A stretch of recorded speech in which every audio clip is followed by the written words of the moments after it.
Анализите во референтната лабораторија во Европската Унија потврдиле присуство на ГМО во сојните шницли и трошки увезени во земјата од Србија од страна на компанијата Виталија, а дистрибуирани преку Камдо Скопје.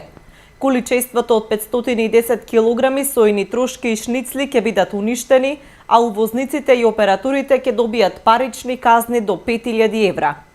Казна ќе добијат и одговорните лица во овие компании.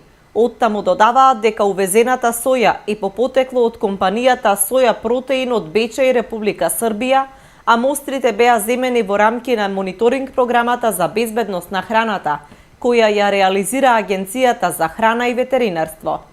Следна пратка кај која што е утврдено присуство на ГМО организми е соја, по потекло од Србија, тоа се работи за сојни презли и сојни шлицли.